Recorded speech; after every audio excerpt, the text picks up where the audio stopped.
നമസ്കാരം സുഹൃത്തുക്കളെ, മറ്റൊരു പുതിയ എപ്പിസോഡിലേക്ക് സ്വാഗതം. ഇന്ന് സംസാരിക്കാൻ പോകുന്നത് 2004-ൽ എറിക് ബ്രേക്സും ജെ മാക്കി ക്രൂബറും സംവിധാനം ചെയ്ത സയൻസ് ഫിക്ഷൻ ചിത്രമായ ദ ബട്ടർഫ്ലൈ എഫക്റ്റ് എന്ന സിനിമയെക്കുറിച്ചാണ്.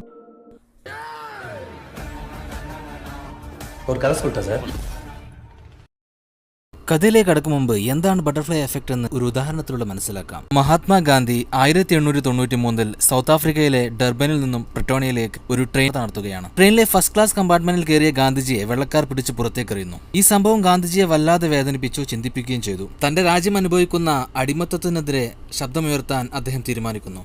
ഈ സംഭവമാണ് ഗാന്ധിജിയെ സ്വാതന്ത്ര്യ സമരത്തിലേക്ക് ഇറങ്ങാൻ പ്രേരിപ്പിച്ചത്. തന്നെ ട്രെയിനിൽ നിന്നും പുറത്താക്കിയ പോലെ ഇന്ത്യയിൽ നിന്നും വെള്ളക്കാരെ പുറത്താക്കണമെന്ന് ഗാന്ധിജി തീരുമാനിക്കുന്നു. പിന്നീട് എന്താണ് സംഭവിച്ചതെന്ന് എല്ലാവർക്കും അറിയാവുന്ന കാര്യമാണ്. ഒരുപക്ഷെ അന്ന് ഡർബനിൽ നിന്നും പ്രിട്ടോണിയയിലേക്ക് ട്രെയിൻ പുറപ്പെട്ടില്ലായിരുന്നെങ്കിലോ, ഗാന്ധിജിയെ പിടിച്ച് പുറത്തെറിഞ്ഞില്ലായിരുന്നെങ്കിലോ നമ്മുടെ രാജ്യം സ്വതന്ത്രമാകുമായിരുന്നു. ചിലപ്പോൾ നമ്മുടെ രാജ്യം ഇപ്പോഴും ബ്രിട്ടന്റെ അടിമ രാജ്യമായി തുടർന്നേൻ. ചിലപ്പോൾ എന്ന കാര്യമാണ് ആർക്കും തന്നെ ഉത്തരം നൽകാൻ കഴിയാത്ത ഒന്ന്. ഇതാണ് ബട്ടർഫ്ലൈ എഫക്റ്റ്. ഒരു ചെറിയ സംഭവം മറ്റൊരു വലിയ സംഭവത്തിന് കാരണമായേക്കാം എന്നതാണ് ഇതിൽ പറയുന്നത്.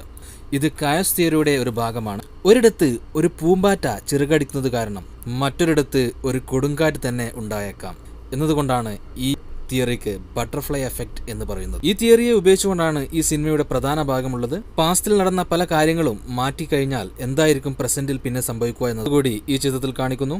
ഈ കഥയ്ക്ക് 4 തരത്തിലുള്ള ക്ലൈമാക്സ് ആണ് സംവിധായകൻ സെറ്റ് ചെയ്തത്. ഡയറക്ടേഴ്സ് കട്ടിന്റെ കഥയും അതുപോലെ തന്നെ തിയേറ്ററിക്കൽ വേർഷന്റെ കഥയും കൂടാതെ 2 ക്ലൈമാക്സുകളും അവസാനം പറയാവുന്നതാണ്. ഒരാൾ എവിടെ നിന്ന് ഓടി വന്ന് റൂമിന്റെ വാതിലടച്ച് ഒരു ടേബിളിനടിയിൽ ഒളിച്ചിരുന്ന് കയ്യിലുള്ള ഒരു നോട്ട്ബുക്കിൽ എന്തോ എഴുതുകയാണ്. ഇവാൻ എന്നാണ് അയാളുടെ പേര്. ഇതാരുടെങ്കിലും കയ്യിൽ കിട്ടിക്കഴിഞ്ഞാൽ എൻ്റെ പ്ലാൻ വർക്കാകുമെന്നും ഒരു പ്രാവശ്യം എനിക്ക് തിരിച്ചു പോകാൻ സാധിച്ചാൽ ഞാൻ അവളെ രക്ഷിക്കുമെന്നും എഴുതിയിട്ടുണ്ട്. പിന്നീട് ഫ്ലാഷ് ബാക്കിൽ ഇവാന്റെ ചെറുപ്പത്തിൽ എന്താണ് നടക്കുന്നതെന്ന് കാണിക്കുന്നു. ഇവാൻ, ലെന്നി, കായൽ, ടോമി ഇവരെല്ലാവരും തന്നെ സുഹൃത്തുക്കളാണ്. ചെറുപ്പത്തിൽ ഇവാന് ഇടയ്ക്കിടെ നടക്കുന്ന കാര്യങ്ങളെല്ലാം തന്നെ മറന്നു പോകുന്ന ഒരു സ്വഭാവമുണ്ട്. ചില സന്ദർഭങ്ങളിൽ എന്താണ് നടക്കുന്നതെന്ന് ഇവാൻ ഓർക്കുന്നില്ല. സ്കൂളിൽ നിന്നും ഒരു ചിത്രം വരക്കാൻ പറയുമ്പോൾ അവന്റെ കയ്യിൽ ഒരു കത്തി പിടിച്ച് 2 പേരെ കുത്തിക്കൊന്നതിന്റെ ചിത്രമാണ് വരക്കുന്നത്. ചിത്രം വരച്ചത് എങ്ങനെയാണെന്നോ എന്തിനാണെന്നോ ഇവാൻ മറന്നുപോകുന്നു.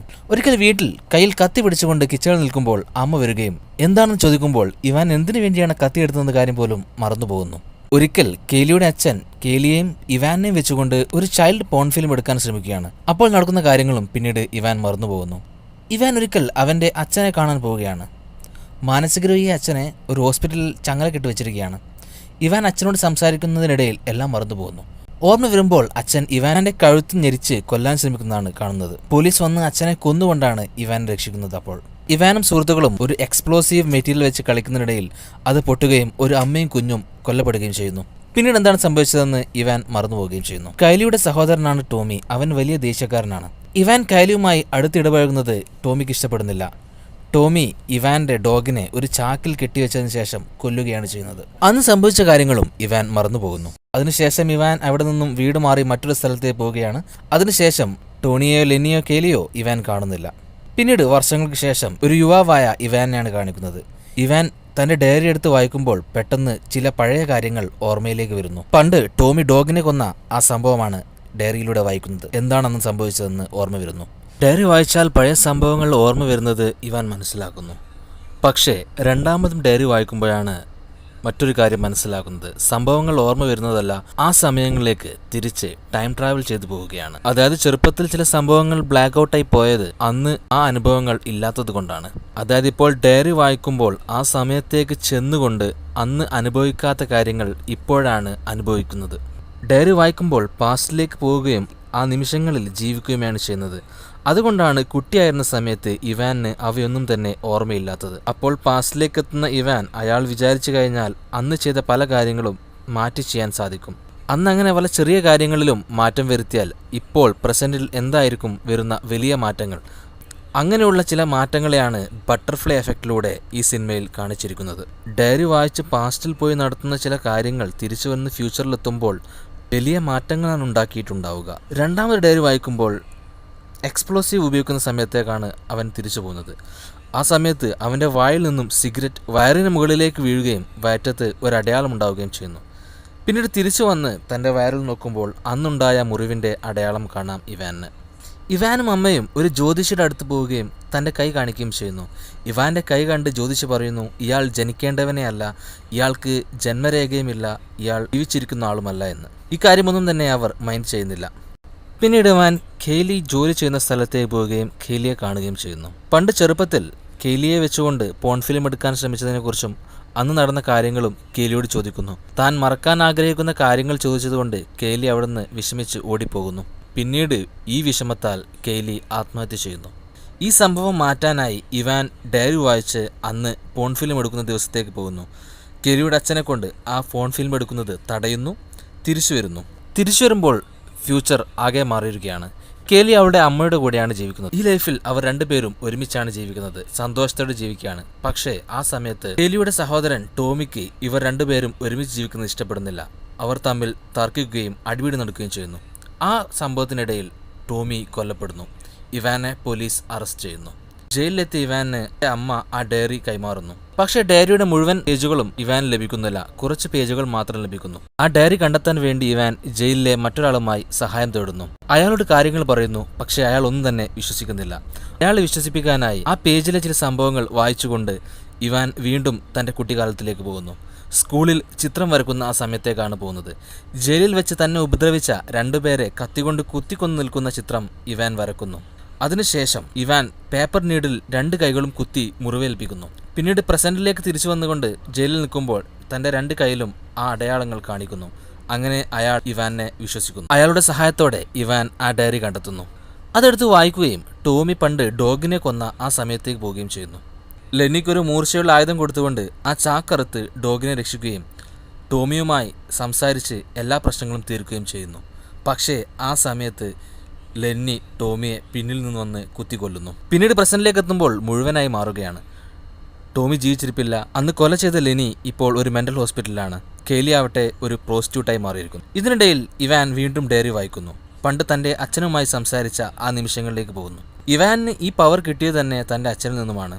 അച്ഛൻ ഇവാനോട് പറയുന്നു, നീ ഇങ്ങനെ പാസ്റ്റുകൾ മാറ്റാൻ ശ്രമിക്കരുത്, അങ്ങനെ മാറ്റിക്കഴിഞ്ഞാൽ അമ്മയുടെ ജീവന് പ്രശ്നമാണെന്ന്. ഞാൻ പാസ്റ്റുകൾ മാറ്റി നല്ലൊരു ഫ്യൂച്ചർ ഉണ്ടാക്കുമെന്നും ആരുടെ ജീവനും പ്രശ്നമുണ്ടാകില്ലെന്നും ഇവാൻ അച്ഛനോട് തർക്കിക്കുന്നു. അപ്പോഴാണ് അച്ഛൻ ഇവാന്റെ കഴുത്തിൽ പിടിക്കുന്നതും ആ സമയത്ത് തന്നെ ഇവാൻ തിരിച്ച് പ്രസന്റിലേക്ക് എത്തുകയും ചെയ്യുന്നു. പിന്നീട് ഇവാൻ ഡയറിയിൽ മറ്റൊരു സംഭവം വായിക്കുന്നു. പണ്ട് എക്സ്പ്ലോസീവ് ഉപയോഗിച്ച് പൊട്ടിത്തെറിയുണ്ടാക്കി അമ്മയും കുട്ടിയും കൊല്ലപ്പെടുന്ന നിമിഷങ്ങളിലേക്ക് തിരിച്ചു പോകുന്നു. അത് തടയാൻ വേണ്ടിയാണ് പോകുന്നത്. പക്ഷേ ആ അപകടത്തിൽപ്പെട്ട് ഇവാന്റെ 2 കൈയും നഷ്ടപ്പെടുന്നു. ഈ ദുഃഖത്തിൽ സ്മോക്ക് ചെയ്ത് ഇവാന്റെ അമ്മയ്ക്ക് ക്യാൻസർ പിടിക്കുന്നു. ടോമി നല്ലവനായി തുടരുന്നു. കെയ്ലിയും ലെനിയുമാണിപ്പോൾ ലവേഴ്സായി തുടരുന്നത്. തൻ്റെ അമ്മയെ രക്ഷിക്കാൻ വേണ്ടി ഇവാൻ വീണ്ടും ആ ഡയറി വായിക്കുന്നു. പാസ്റ്റിലേക്ക് പോയി വീട്ടിലെ കിച്ചണിൽ പോയി കത്തിയെടുക്കുന്ന സമയത്തേക്ക് എത്തുന്നു. അമ്മ വരുമ്പോൾ തിരിച്ച് പ്രസന്റിലേക്ക് തന്നെ തിരിച്ചെത്തുന്നു. ഡയറി വായിച്ച് പോൺ ഫിലിം എടുക്കുന്ന സമയത്തേക്ക് പോയി അടുത്തുള്ള എക്സ്പ്ലോസീവ് മെറ്റീരിയൽ എടുത്ത് കത്തിക്കുന്നു. അത് കെയ്ലിയുടെ കയ്യിൽ നിന്നും പൊട്ടുന്നു. അതിനുശേഷം പ്രസന്റ് അതിനേക്കാൾ ഭീകരമായ ഒരു അവസ്ഥയിലാണ് എത്തുന്നത്. മനോനില ശരിയല്ലാത്ത ഇവാനെ അവർ ഹോസ്പിറ്റലിൽ അടച്ചു വെച്ചിരിക്കുകയാണ്. ഇവാൻ ഹോസ്പിറ്റലിൽ ഡോക്ടറോട് തൻ്റെ ഡയറിയെക്കുറിച്ച് പറയുന്നു. അങ്ങനെ ഒരു ഡയറിയെ ഇല്ല എന്നും അതൊക്കെ നിന്റെ ഇമാജിനേഷൻ മാത്രമാണെന്നും ഡോക്ടർ പറയുന്നു. പണ്ട് നിന്റെ അച്ഛനും ഇതുപോലെ തന്നെ ഇല്ലാത്ത ഒരു ആൽബത്തിന് വേണ്ടി ചോദിച്ചിരുന്നു എന്നും പറയുന്നു. അപ്പോഴാണ് നാം ആദ്യം സിനിമയിൽ കണ്ട സീൻ. ഇവാൻ ഓടിച്ചെന്ന് വാതിലടച്ച് ഒളിച്ചിരുന്നുകൊണ്ട് ഡയറി ഇല്ലാത്തതുകൊണ്ട് പണ്ടെടുത്തിരിക്കുന്ന ഏതെങ്കിലും വീഡിയോ കണ്ടു കഴിഞ്ഞാൽ ആ സമയത്തേക്ക് തിരിച്ചു പോകാൻ കഴിയുമോ എന്ന് ആലോചിക്കുകയാണ്. അതായിരുന്നു ഇവാന്റെ പ്ലാൻ. അങ്ങനെ ടി-വിയിൽ ഒരു പഴയ വീഡിയോ കാണുന്നു. ആ വീഡിയോയിൽ പണ്ട് അമ്മ പ്രഗ്നൻ്റ് ആയിരിക്കുന്ന സമയത്തേക്കാണ് തിരിച്ചു പോകുന്നത്. അമ്മയുടെ വയറ്റിലുള്ള ഇവാൻ അവിടെ വെച്ച് തന്നെ തൻ്റെ പൊക്കിൽ കൊടി കഴുത്തിൽ ചുറ്റി മരിക്കുന്നു. താൻ ജനിച്ചതുകൊണ്ടാണ് ഈ പ്രശ്നങ്ങളെല്ലാം ഉണ്ടായെന്നും താൻ ജനിക്കാതിരുന്നാൽ എല്ലാം തന്നെ നല്ല രീതിയിൽ നടക്കുമെന്നും കരുതിക്കൊണ്ടാണ് ഇങ്ങനെ ചെയ്യുന്നത്.